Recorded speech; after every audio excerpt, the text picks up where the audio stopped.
Hello, welcome back to the channel. Today, I'm going to be talking about my top 13 fiction reads of 2025. Now, I have the luxury of being able to choose 13 books because I read quite a lot, and I split my reading almost 50-50 between nonfiction and fiction, plus some poetry and plays. But I guarantee you that there were enough novels read this year to warrant a list of 13 books, which, oh my god, I'll show you right here. Sorry about that. We're not having a good time right now. Okay. New camera angle, and it's still just so windy outside. So I apologize for the wind if there's sound interference. But to get into the top 13, we're going to start out with a reread. And this is the only reread on the list. And that book is Dune by Frank Herbert, my favorite science fiction novels, and previously one of my top 10 novels of all time, if you've seen that old video of mine. Now, I reread this a few months ago, and I was just blown away at how good it remained. I think this story even got better on a reread. I picked out this floppy, oversized mass market paperback from Goodwill, I think, and this is my second copy, actually, and it was so good. I'm going quick here, so I'm just going to encourage you to read Frank Herbert, his Dune series. I've only read the first two, actually, but read Dune at least. Even if you're not too into sci-fi, I think it's wonderfully written, has a great story, and feels so modern despite it being written in 1965. So check out Dune if you have not read it. Next book, we got Lolita by Vladimir Nabokov, 1955. I read this in July, I think, and what I loved about Lolita is not the subject matter, of course, but the writing of Vladimir Nabokov is just astounding. It's awesome. It's beautiful prose. It gets under your skin. It gets under your skin in a way that is freaky yet kind of unnerving in a good way. Like, it makes you tingle, gives you goosebumps. At least it did for me, and I know that happens to a lot of people.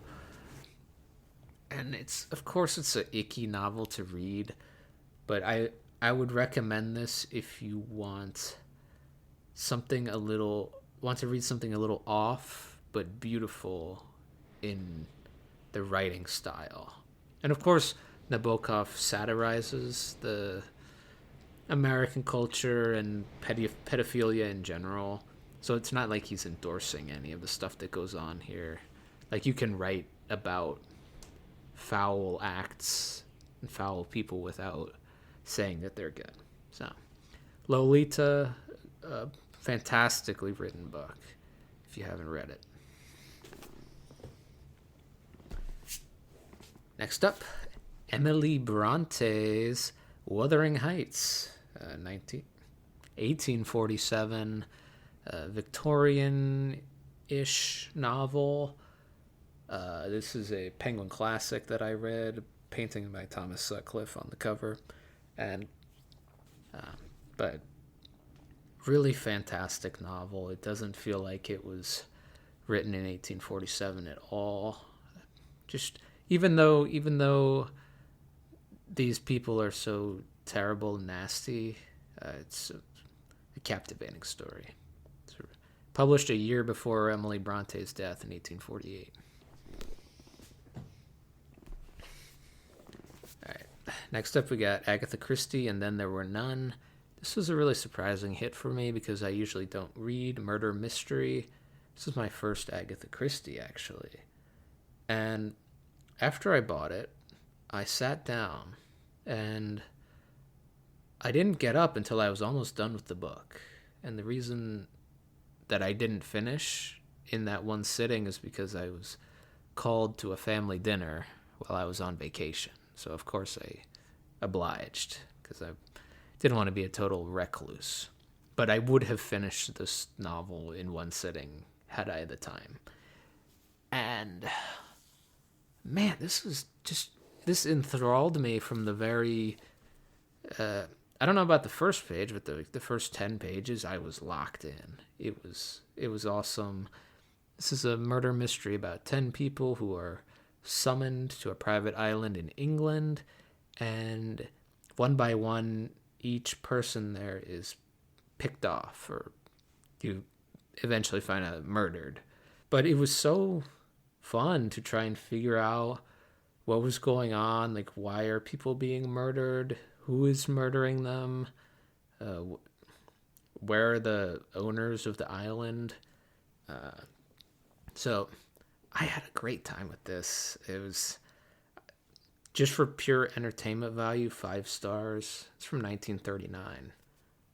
It may be Christie's best work, but I'll report back after I've read all 80 of her novels, if that's true.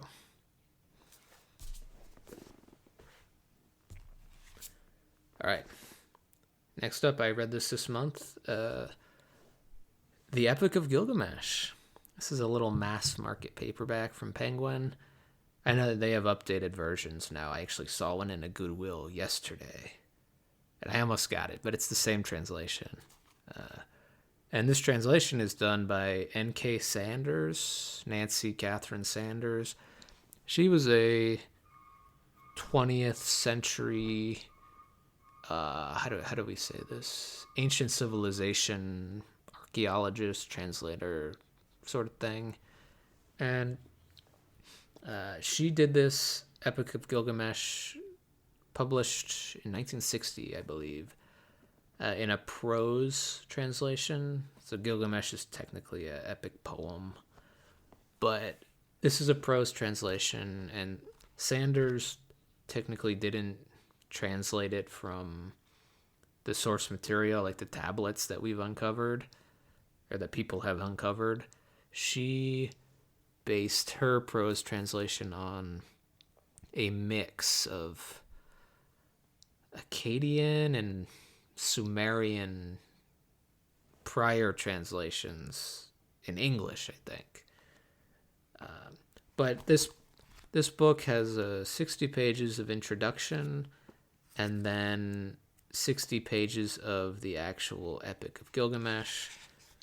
And we have the prologue with Gilgamesh, King and Uruk, then the coming of Enkidu, the forest journey, Ishtar and Gilgamesh and the death of Enkidu, the search for everlasting life, the story of the flood.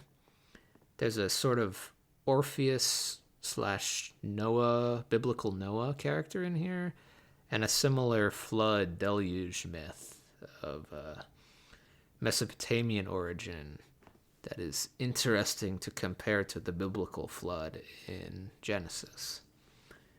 And then there's also the return and the death of Gilgamesh. And these aren't spoilers because the Epic of Gilgamesh was first made in, or published in like the 3rd century, the 3rd millennium BC. So that's too bad if you haven't read it yet. But it's really great. I recommend it. It really shows how the ancient Mesopotamians were still grappling with the same things that we're grappling with today. We have new stuff, they had old stuff, but we're really all the same in terms of temperament and such. And Gilgamesh he's sympathetic, yet he's also quite accomplished in a way that most people today could never be accomplished like that. He's 2/3 divine. He was an ancient king. He built huge walls. He conquered the dark forest. All yada yada yada. But in the end, he realized that he was not safe from mortality, because he was still part human, and every human has their due. So, awesome Epic of Gilgamesh.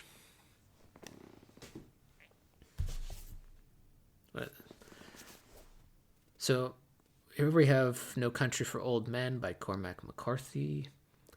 Now, I tried and failed to read All the Pretty Horses by Cormac McCarthy, and I've read The Road, which I thought was decent. I read that like 2022 or something. But I thought this was really good work from McCarthy. I'm not sure if I'll like his other stuff, but I really enjoyed this one. All right, next up, Piranesi by Susanna Clarke. This came out in 2020, I think. 2020. I got a nice hardcover. Probably found it at Goodwill. Yeah, 2020. It's the story of Piranesi, who lives in this magic house. It turns into a really sad but sweet story. It's kind of hard to explain. This is a pretty universally beloved novel, which I totally get it now.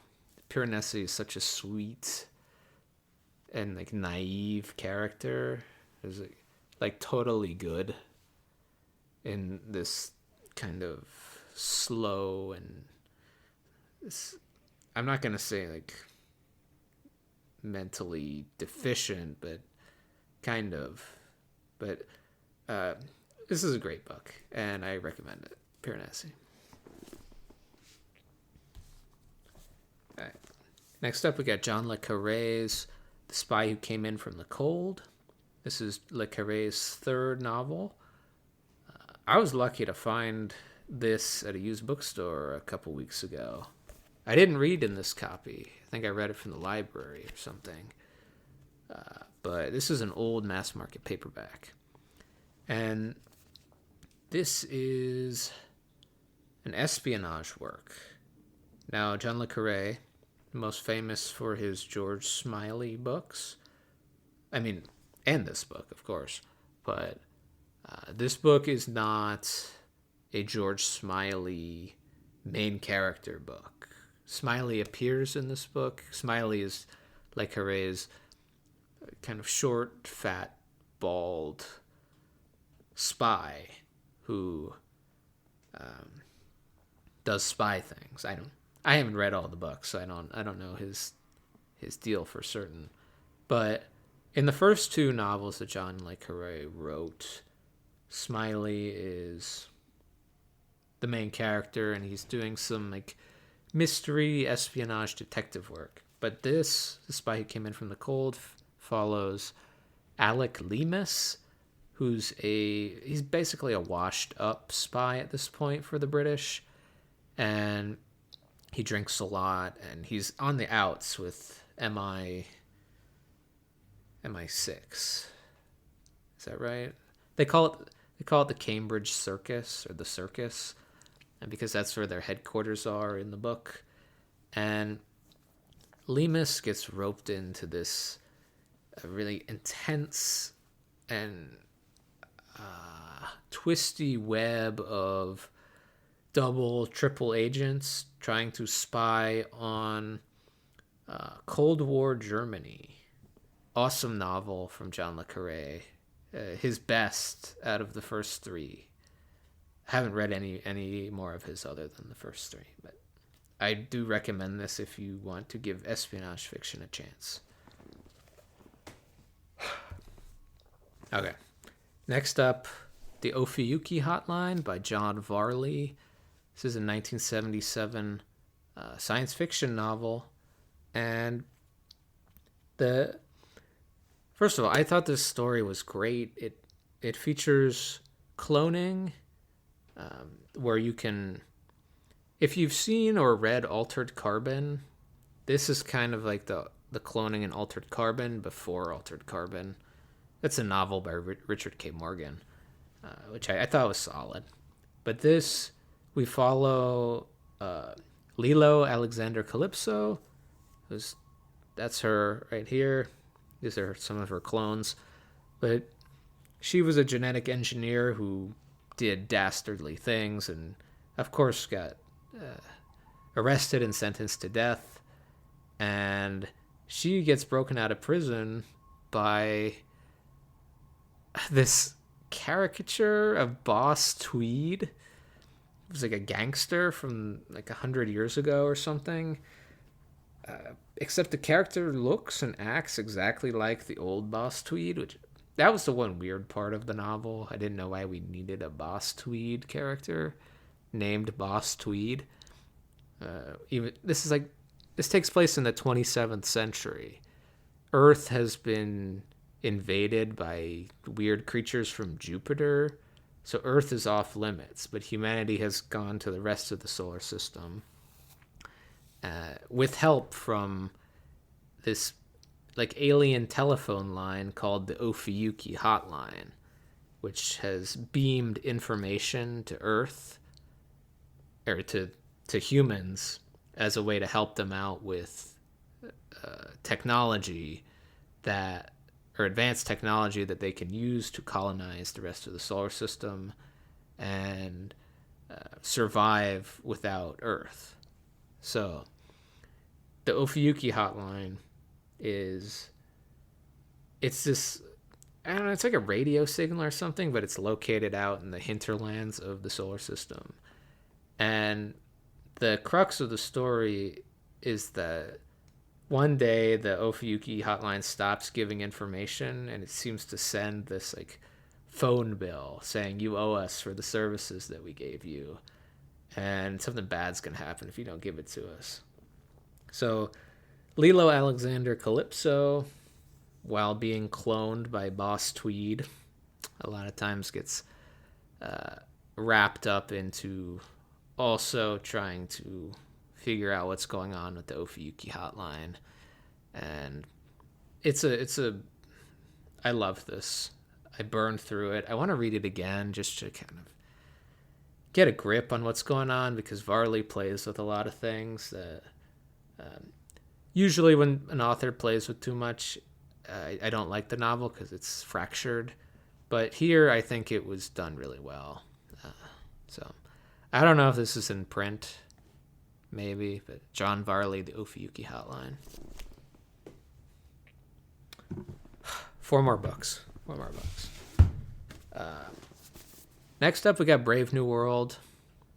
This was good. I never read it in high school. If you haven't read it, you should read it.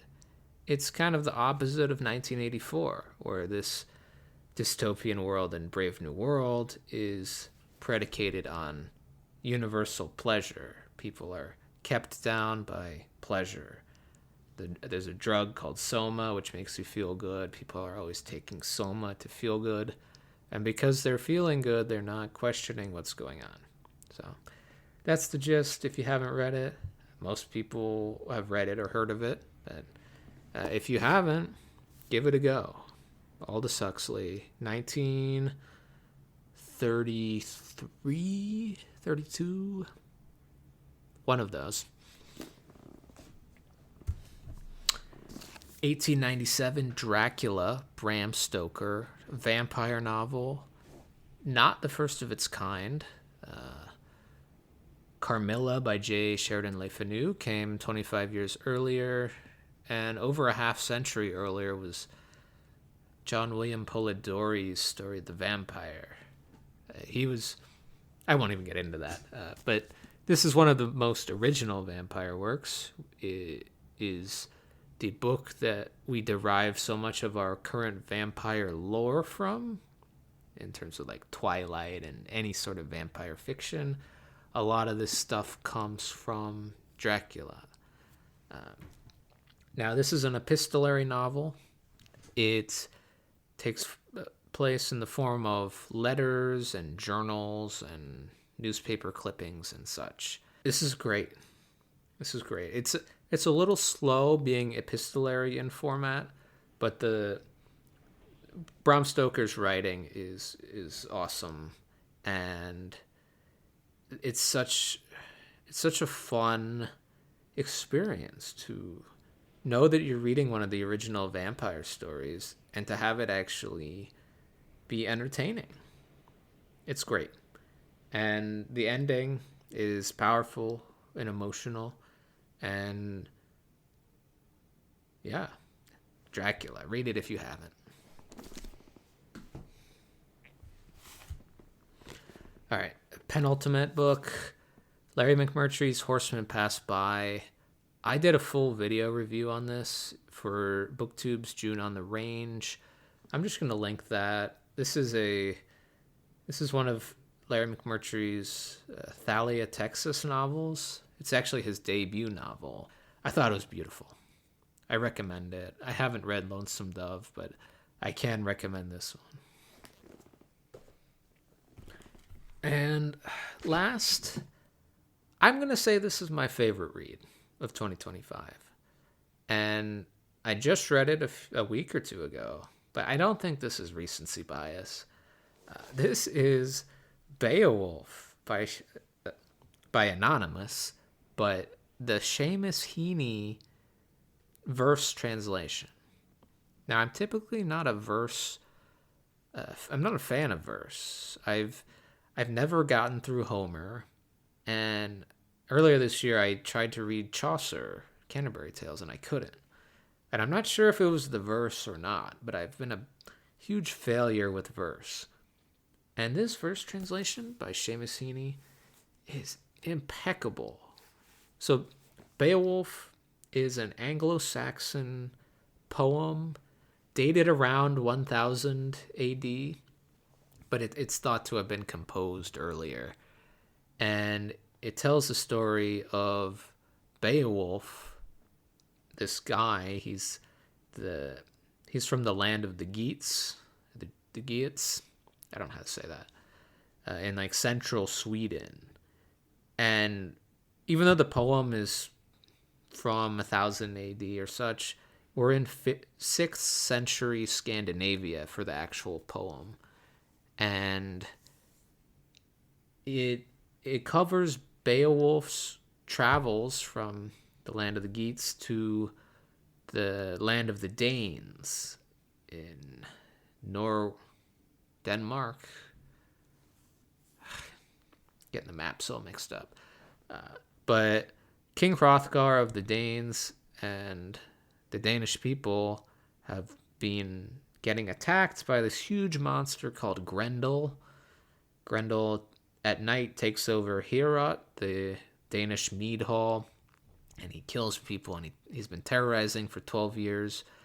And Beowulf comes in and he fights Grendel, and he fights Grendel's mother, and it's awesome.